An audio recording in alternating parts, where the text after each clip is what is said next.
Salut à toutes et à tous, c'est Paul sur le Grand Méchant Loup et je suis très content de vous retrouver pour l'avant-match de Racing 92 contre le Loup dans un nouveau décor. Donc voilà, j'ai essayé de mettre un petit truc en place. J'espère que la déco vous plaira. C'est de toute beauté. Pour le moment, c'est vrai que ça a beaucoup changé, mais là on va essayer de se stabiliser et d'améliorer un peu celui-là. Donc voilà, je trouve que je suis un petit peu trop proche du mur et de la caméra, mais c'est pas grave, on va essayer de trouver des solutions dans les prochains jours. Au-delà de ce petit détail immobilier, entre guillemets, ou mobilier, parce que voilà, on fait face à des meubles aussi, on va du coup attaquer pas ce débrief, cet avant-match Loup Racing 92, enfin Racing 92 contre le Loup, parce que ça se jouera demain à la Défense Arena à Nanterre, attention, pas à Paris, à Nanterre. Et donc, ça aurait lieu à 16h35 pendant le multiplex. Ça nous évitera, en cas de défaite, de se faire humilier devant toute la France. Donc, c'est plutôt positif. Mais on va rester positif parce qu'on se rappelle que le Loup avait gagné contre la section paloise pour son dernier match en top 14 et que c'était vraiment pas mal. Du côté du Racing, pour ce qui est de la dynamique de l'équipe, du côté du Racing, on a pris une énorme branlée contre Bordeaux, à Bordeaux, du coup 62-20. C'était un match que j'ai re-regardé juste avant de faire la vidéo. Et au final, le Racing n'a pas fait une si mauvaise partie, puisque jusqu'à la 60e minute, ils sont encore dans le coup, avant de prendre la foudre à cause de raisons qu'on va voir juste après dans la petite analyse tactique et technique du Racing. Parce qu'avant, il restait quand même sur une plutôt bonne dynamique, avec un match nul arraché au Stade Français. Puis un match contre Montauban gagné largement à la maison, 61-16. Donc voilà, c'était plutôt positif avant cette branlée à Bordeaux. Ensuite, en Challenge Cup, on a aussi un club qui a voulu laisser filer, entre guillemets, et qui ensuite a battu les Cheetahs à domicile 31-28 avec une équipe largement remaniée. Donc en fait, on est sur deux équipes qui sont pas du tout loin au classement. Ils sont juste devant nous à 6 points. Et donc voilà, cette journée de top 14, c'est un peu la fête des voisins parce qu'on a tous les clubs qui jouent le club soit juste devant, soit juste derrière. Comme quoi parfois le hasard fait bien les choses, on l'espère qu'il le fera bien pour nous aussi. Donc voilà, il va falloir enchaîner, nous, de notre côté, en top 14, mais ça va être une tâche très compliquée parce que le Racing reste une très bonne équipe de championnat et eux sont encore dans le groupe qui peut potentiellement accéder aux phases finales en pas très longtemps, vu que si on regarde un peu le classement, on a le Racing qui est juste devant nous, du coup à 6 points comme je le disais avant, mais qui n'est qu'à 5 petits points du top 6. Donc ça reste totalement atteignable pour eux. Et ces 5 petits points dont je parle, ils vont vouloir les prendre contre nous. Ben, comme ils sont placés, c'est attaque de nous. De nous. Avec une équipe, j'imagine, assez balèze. Donc j'ai regardé, comme je vous disais, leur match contre Bordeaux. Donc c'est une très bonne entame de match des Racingmen qui mettent rapidement un peu entre guillemets, le bouillon à Bordeaux sur les avants parce qu'ils sont un pack d'avant très très puissant. Mais par contre, j'ai remarqué que au début, sur les 20 premières minutes, ils utilisaient très peu leurs avants en phase offensive. C'est-à-dire que les avants sont là pour déblayer essentiellement. Mais sinon, on joue beaucoup avec les arrières, notamment avec Ficou, mais aussi avec des bêtes comme Abossi. Bon, il n'y avait pas Tuisova au début du match, mais une fois qu'il est rentré, il y a eu aussi un énorme jeu sur lui. Donc voilà, ça fait beaucoup jouer les arrières parce que c'est quand même assez fort dans ce domaine-là. Après, ils sont assez mauvais en touche, mais bon, quand on est lyonnais cette saison, on ne peut pas trop parler de la touche parce qu'on a été quand même assez mauvais aussi.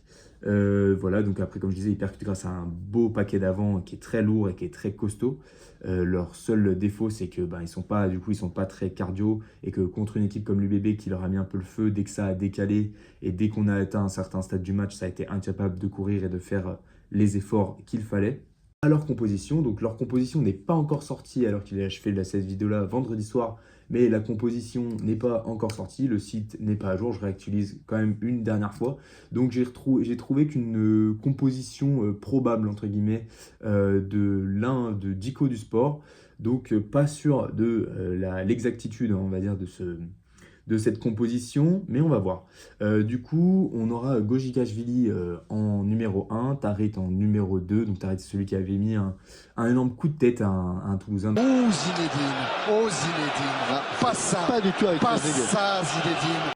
Donc c'est un peu un défaut que j'ai remarqué aussi chez cette équipe du Racing, c'est que certes il y a du talent, mais il y a aussi de la jeunesse, et de la jeunesse un petit peu indisciplinés et avec ce genre de sautes d'humeur qui ne sont pas du tout acceptables. Ensuite, on aura Bamba, donc notre ancien pilier à Lyon. Il y a beaucoup il y a beaucoup d'anciens d'ex de chaque côté. Hill en numéro 4, donc très bon, très fort contre l'UBB aussi, en tout cas en début de match. Toph Fenoa, un ancien de chez nous, on le connaît, énorme impact player. On aura Bodon aussi, il y a une grosse troisième ligne, hein. Donc avec Bodon qui est assez bon, assez jeune. Maniara sur l'autre aile de la troisième ligne. Donc Maniarara, pardon, j'ai dit Maniara, c'est Maniarara. Donc Maniarara, pareil, très puissant. Hughes, très puissant aussi. Lors du match aller, ça s'était pas vu. D'ailleurs, j'ai pas refait une petite phrase sur le match aller. Le match aller, finalement, à sens unique, hein. On avait imposé notre loi, on avait gagné 32 à 7. Mais comme je le disais, vu la suite de la saison du Racing, on a eu de la chance de les prendre à froid au début de saison. Donc, je ne vais pas beaucoup faire référence à ce match.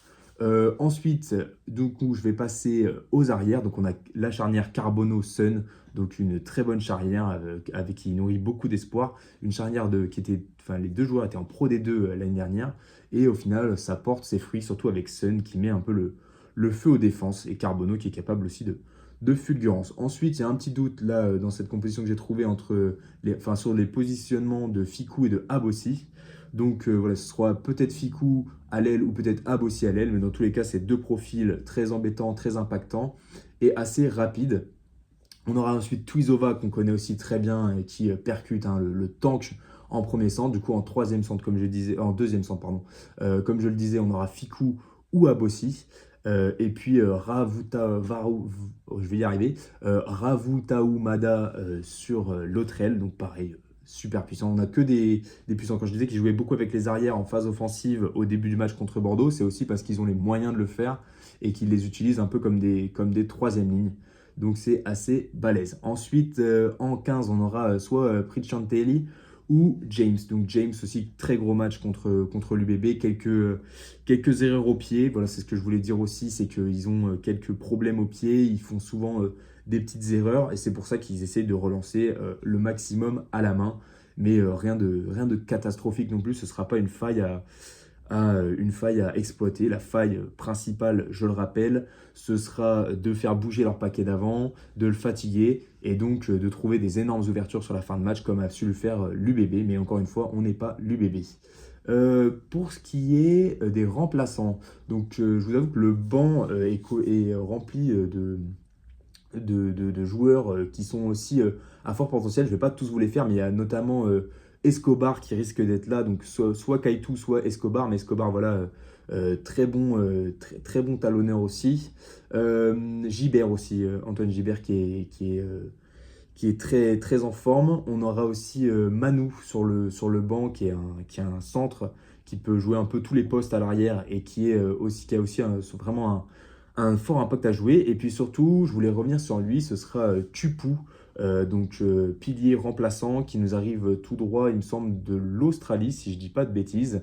Et donc voilà, Tupou, deux gros premiers matchs avec le Racing et ce sera très impactant sur la fin de match. Donc il va falloir faire attention à cette équipe. Donc une équipe redoutable, c'est assez compliqué de choisir quelqu'un à surveiller dans ce match.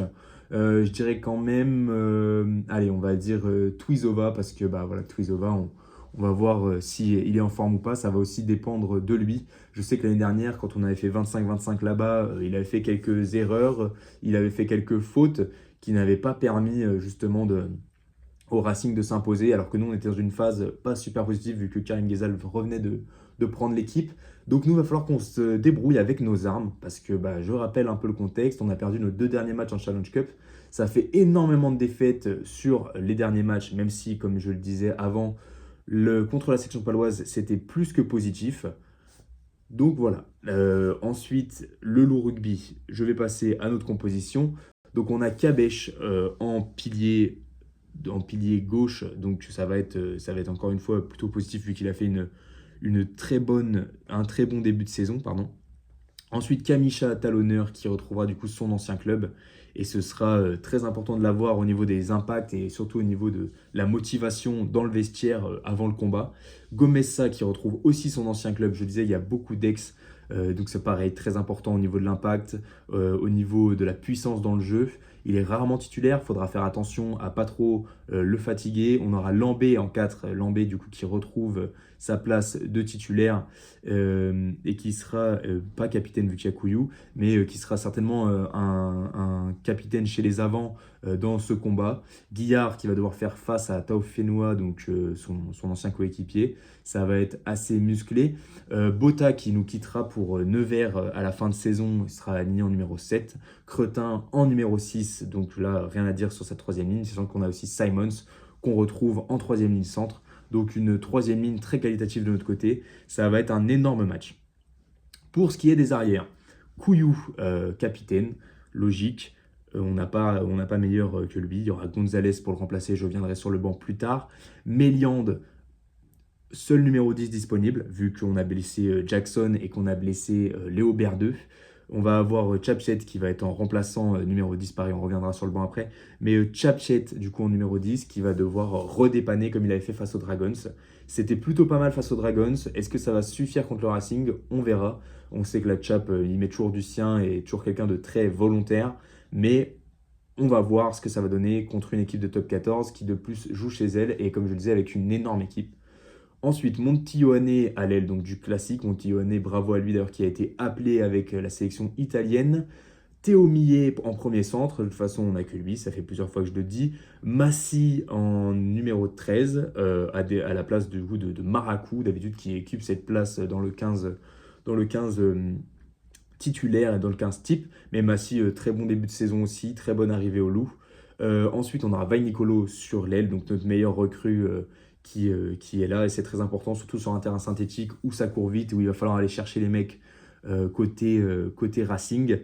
Et le retour de Diabalor dans l'équipe type et aussi dans le groupe tout simplement. Ça fait longtemps qu'on ne l'a pas vu Gabalor et heureusement qu'il revient maintenant parce que sinon on aurait dû avoir la Chap qui alternait entre 10 et 15 et ça aurait été assez compliqué. Mais voilà, Gabalor en tout cas on lui souhaite un bon retour et on espère qu'il soit plus convaincant que son début de saison avec nous parce que ça n'a pas été toujours super. On sait qu'on va avoir beaucoup de jeux au pied et donc ça pourra nous porter préjudice surtout face au Racing qui a des bêtes. Donc ça veut dire que si on a un arrière du Racing qui prend le ballon et qui fonce, ça va être compliqué à défendre après. Pour ce qui est du banc, on a donc Saragalé, donc c'est pas très rassurant vu son début de saison, mais on espère que Kamisha tienne un maximum de temps dans le match. En plus, on aura Apsuri aussi en première ligne qui sera là pour remplacer Kabesh. Donc Apsuri, pareil, très gros début de saison, donc je me fais aucun souci pour lui. Ensuite, on aura Théo William qui sera là pour remplacer certainement un des deuxièmes lignes, mais il peut aussi rentrer en troisième ligne, donc c'est très bien d'avoir un joueur aussi polyvalent. On aura Marvin Okuya qui commence à vraiment s'installer dans le groupe, pas des titulaires, mais du coup sur toutes les feuilles de match. Et ce sera positif du coup pour la troisième ligne. Gonzalez en numéro 9, j'en ai parlé. Chapchet en numéro 10, remplaçant, j'en ai parlé. Parisien en centre, donc qui sera en centre, mais qui pourra aussi dépanner à l'aile. J'espère qu'il n'aura pas à le faire. Mais voilà, on lui souhaite aussi de passer un bon match. Et on a le retour d'Ainsley en numéro 23, qui sera très important, parce que comme je le disais, il va falloir lutter contre le paquet d'avant du Racing. Donc ça fait plaisir de le retrouver sur ce match. Voilà, ensuite le match sera arbitré par Santa Maria. Donc un jeune arbitre, un jeune arbitre, pas si jeune que ça, mais je me suis un peu renseigné sur lui.